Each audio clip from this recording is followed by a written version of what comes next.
Lembre que o objetivo dessas aulas aqui, elas são de certa forma revisão, né? Então, aqui eu vou só lembrar algumas propriedades importantes da covariância. Como eu já falei antes, a covariância de x com y, ou seja, a relação de x com y, é a mesma de y com x. Então, eu quero saber como se relaciona vitamina D com triglicerídeos. Vai dar o mesmo resultado se eu fizer a comparação inversa. Qual é a relação de triglicerídeos com vitamina D? Em termos matemáticos, isso é um número só.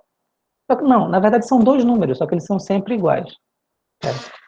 Então, na verdade, a covariância de x e y é sempre igual à covariância de yx. Como nós vimos também no vídeo passado, a covariância de x com x, ou seja, a covariância dele com ele mesmo, dá a própria variância dessa variável. Tá?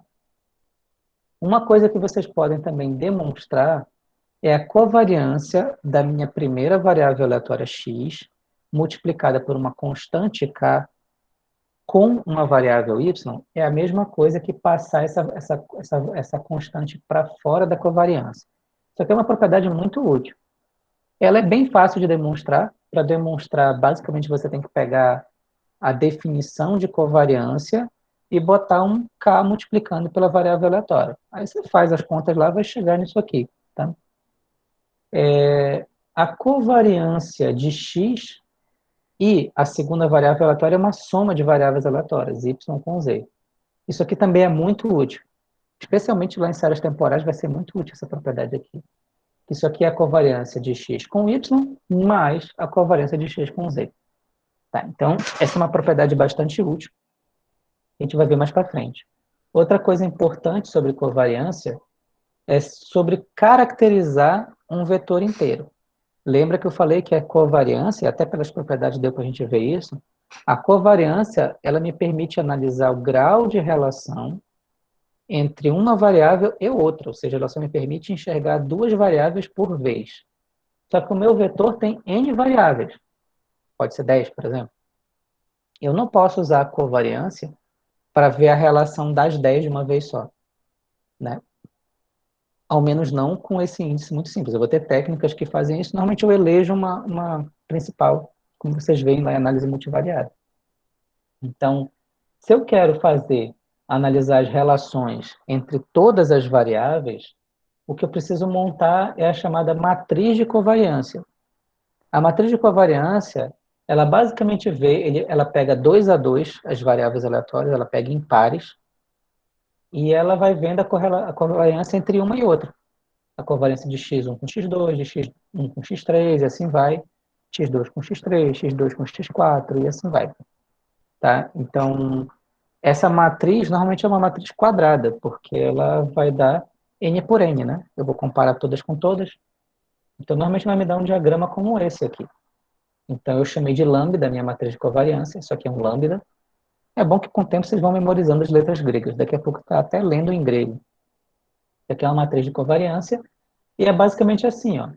Na primeira linha da primeira coluna, você pega a covariância da variável x1 com a variável x1. Na primeira linha, na segunda coluna, a covariância da variável x1 com a variável x2. Ou seja, sempre o primeiro índice é linha, o segundo índice é coluna. E primeira linha é a primeira variável e o segundo índice é a segunda variável. Então, basicamente, você monta uma matriz que tem todos os pares de covariâncias possíveis entre as variáveis aleatórias do vetor. É importante entender, porque para caracterizar por completo a covariância, eu preciso caracterizar por completo em termos de segunda ordem um vetor, eu preciso de uma matriz, eu preciso entender como é que todas as variáveis se relacionam com todas as outras. Vocês já fizeram isso em algum momento da vida.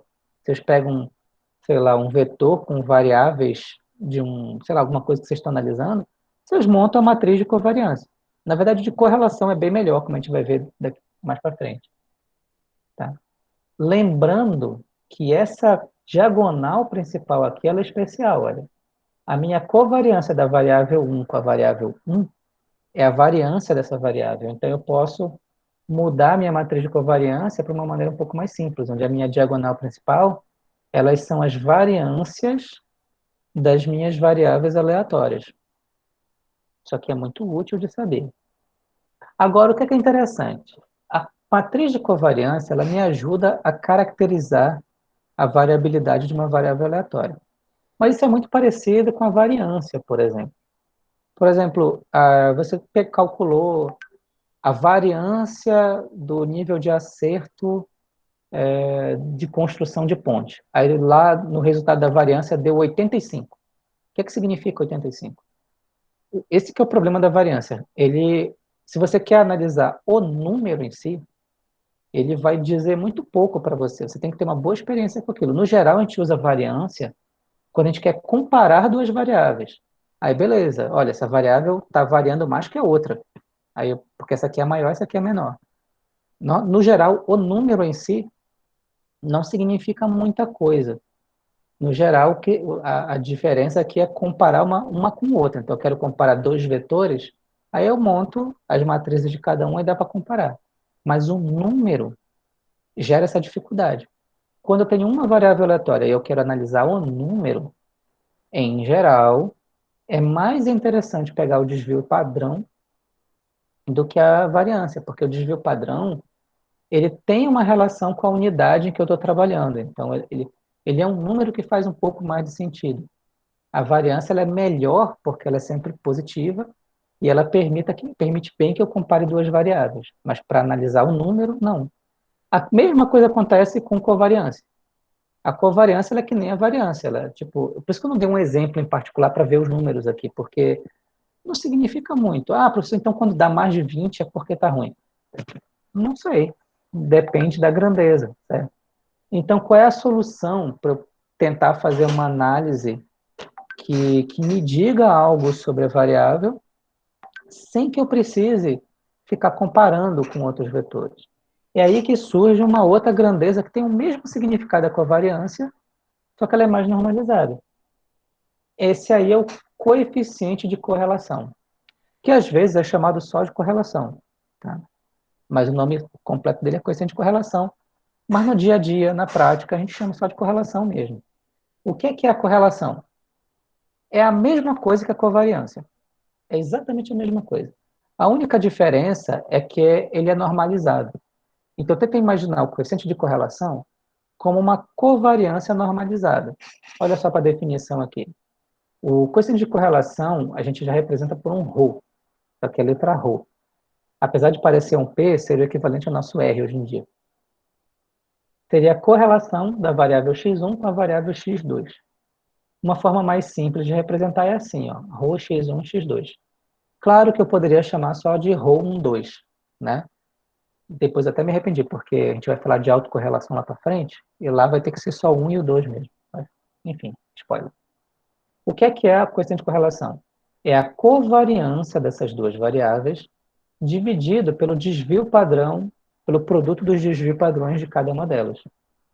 Lembra que a covariância, ela basicamente é o produto das variâncias, né? Ela é como se fosse o produto dos desvios padrões. Então, na verdade, o que eu estou fazendo é definindo, eu estou normalizando esse valor, tá?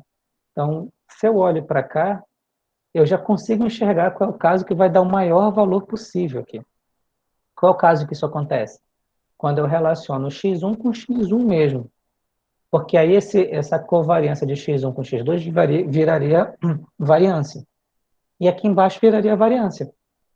Isso daria 1. Então, é basicamente essa grande vantagem.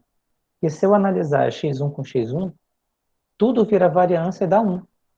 Então, todas as correlações que não forem da variável com ela mesma são menores ou iguais que 1. Então, 1 é o valor máximo. Pode dar menos 1 também. Como? Se as duas variáveis são iguais, mas elas são inversamente proporcionais. Aí vai ter valor negativo envolvido, ela vai dar negativo, certo? Mas o que acontece basicamente é que a vantagem é justamente essa propriedade aqui, que a correlação é um valor que varia entre menos 1 e 1. Aí olha como é legal. Se eu pego um número, eu já sei o que ele significa. Então, por exemplo, se a minha correlação dá 1, o que é que isso significa? Significa que as duas variáveis são perfeitamente correlacionadas de forma linear. Então, se eu pego os resultados de uma com a de outra e ploto um gráfico, vai dar uma reta.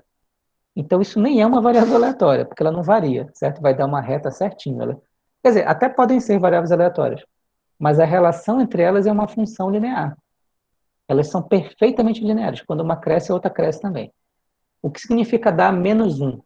Que se eu pegar os valores de uma variável e colocar num eixo, e os valores da outra variável e colocar no outro, vai dar uma reta decrescente. Significa que quando uma aumenta, a outra diminui de forma perfeita. O que significa o zero? Significa que se eu jogar num gráfico, as duas, vai ficar tudo espalhado, porque elas não se relacionam uma com a outra. Beleza, esse é o 0, menos 1 e 1. Agora, e valores intermediários, que é o que vai acontecer? Então, valores intermediários, eles vão ter a tendência de, de indicar se é mais ou menos dependente.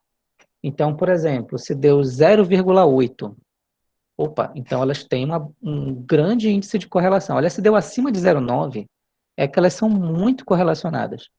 Quando uma cresce, a outra cresce também, mas não é perfeito. Entre 0,4 mais ou menos e 0,8, elas são razoavelmente correlacionadas. Existe alguma correlação entre elas, mas não é tão forte. Quando uma cresce, a outra também cresce. Se é entre 0 e 0,2, 0,3, opa, a correlação é baixa. Elas têm um grau pequeno de relação entre elas.